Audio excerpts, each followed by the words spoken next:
दोस्तों नमस्कार। मैं शिव मौर्य स्वागत करता हूं आपका आपके अपने YouTube channel Shiv crime patrol Facebook page और इंस्टा आईडी पर।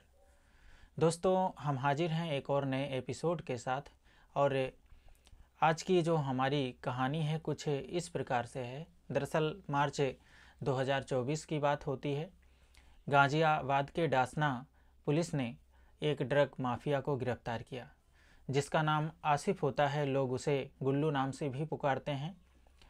गिरफ्तार करने के बाद में उसे जेल भेज दिया जाता है। जेल में उसके जो परिवार के लोग होते हैं, उसके दोस्त होते हैं, उसके रिश्तेदार होते हैं, वो सभी मिलने आते हैं जैसा कि जनरली होता है। इस बीच उसने 2 शादियां कर रखी थी जिसमें से दूसरी पत्नी का नाम था प्राची। बात आ जाती है कि प्राची का ख्याल कौन रखेगा। जो रिश्तेदार आते हैं, जो उसके परिवार के लोग आते हैं, इस बात की चिंता होती है। यह जिम्मेदारी आसिफ ने अपने दोस्त रेहान को दी। रेहान यह जिम्मेदारी लेता है। आसिफ उससे कहता है कि प्राची के लिए जो भी रोज़मर्रा की चीज़ें हैं उसको आप ला करके देना और घर से संबंधित जो प्रॉब्लम होती है उसे अब से आपको देखना होगा। रेहान ये पूरी जिम्मेदारी ले लेता है। इस बीच रेहान आसिफ के घर जाता है और जहाँ पर प्राची रह रही होती है, चूँकि 2 बीवियाँ हैं तो दोनों को वह 2 जगह शिफ्ट कर रखता है। उसका आवागमन रेहान का प्राची के घर यानी कि आसिफ के घर, जो आसिफ की दूसरी बीवी थी, उसके घर आना जाना हो जाता है। वह रोज़मर्रा की जो चीज़ें हैं उसको मार्केट से ला करके प्राची को देता था और बोलता था कोई भी अगर प्रॉब्लम होगी तो आप बताइएगा हमको। इस प्रकार से सिलसिला चलता रहता है। रेहान का आसिफ के घर आना जाना लगा होता है। इसी बीच रेहान और प्राची का, चूँकि रेहान का रोज़ उसके घर आना जाना होता है, दोनों के बीच नज़दीकियाँ बढ़ती हैं। ये नज़दीकियाँ धीरे धीरे प्यार में परिवर्तित होती हैं और दोनों के बीच में अवैध संबंध स्थापित हो जाता है। दोनों अपने जेन्युइन रिश्ते को भूल चुके होते हैं। दोनों एक दूसरे में डूब जाते हैं।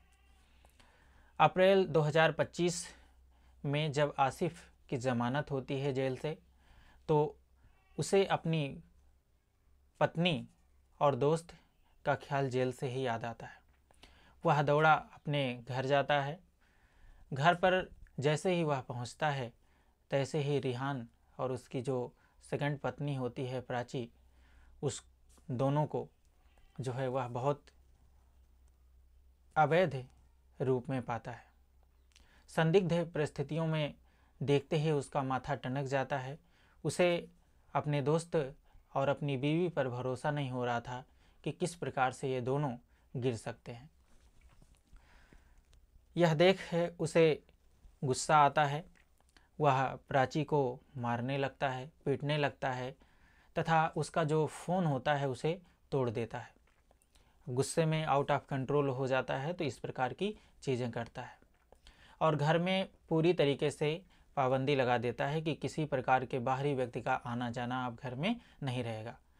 एक तरीके से वह जो देखता है उसको नज़रअंदाज करके फिर से अपनी जो लाइफ है उसको सेट करने का प्रयास करता है। इस बीच रेहान और उसके साथी जो होते हैं, चूँकि रेहान अब काफ़ी नज़दीक पहुंच गया था प्राची के, तो यह अपने साथियों से मिलकर बीच से आसिफ को हटाने का जो प्रोग्राम है वो बनाने लगता है, यानी कि उसके हत्या की साजिश करने लगता है। दिन और तारीख निर्धारित होती है 7 अक्टूबर 2025 की रात। इस बीच अपने पत्नी के जो अब उसकी पहली पत्नी होती है उससे भी वो मिलने जाया करता था। ये बात उन सबको पता थी, इसलिए जो है वह पहले से योजना बना लेते हैं और यही टाइम फिक्स करते हैं। 7 अक्टूबर की रात जब वह मयूर विहार के सिकोड़ा रेलवे फाटक पर पहुंचता है तभी वहां पर 3 बदमाश जो है आते हैं। शुरुआत में तो वो बातचीत का प्रयास करते हैं। बातचीत में लाते हैं वो। फिर एक अचानक से गन निकालता है और आसिफ के मुख में गन जो है रख देता है।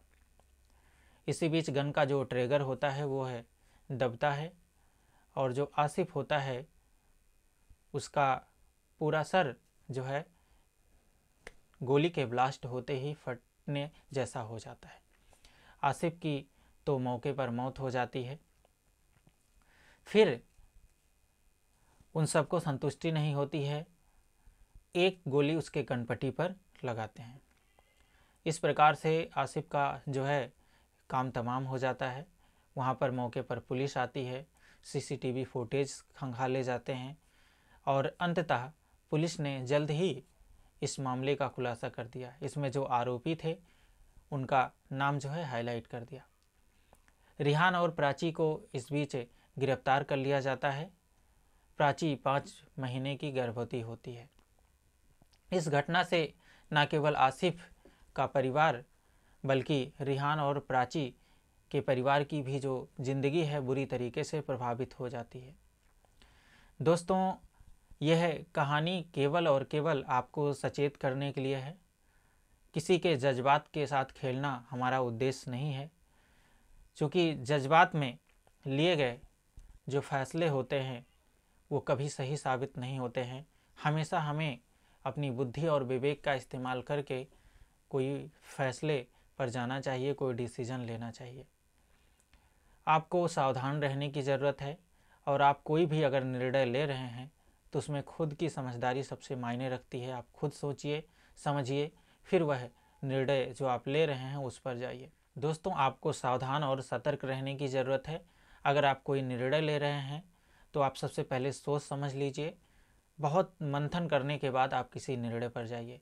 दोस्तों, आप ये जो कहानी है अगर आप यूट्यूब चैनल पर देख रहे हैं, चूँकि हमने अभी रिसेंटली नया यूट्यूब चैनल स्टार्ट किया है तो आपके सपोर्ट की बहुत ज़रूरत है। आप इस चैनल को सब्सक्राइब कर लीजिए और लाइक आप करते हैं तो इससे वीडियो का एंगेजमेंट बढ़ता है, तो आप इसे लाइक कर दीजिए। कहानी को ज़्यादा से ज़्यादा लोगों तक शेयर करिए ताकि और लोग भी अवेयर हो पाएँ। अगर आप फेसबुक पेज पर देख रहे हैं तो आप इसे फॉलो कर लीजिए, थोड़ा टाइम लगता है, आप इसे फॉलो कर सकते हैं। अगर आप इंस्टा आईडी पर देख रहे हैं तो इसे भी आप फॉलो कर लीजिए। आपका अगर प्यार और सपोर्ट बना रहेगा तो आगे हम और भी अच्छे तरीके से कहानी प्रेजेंट कर पाएंगे। और अगर आप किसी प्रकार से फाइनेंशियली इस यूट्यूब चैनल, पेज और इंस्टा आईडी को सपोर्ट करना चाहते हैं तो QR कोड आप वीडियो में देख सकते हैं। यहाँ जो भी आपसे बनता है आप वहाँ फाइनेंशियली सपोर्ट कर सकते हैं। फाइनली हम यही कहेंगे कि आप पुनः सतर्क रहिए। आप अपना और अपने परिवार का, अपने लोगों का ख्याल रखिए। जय हिंद, जय भारत।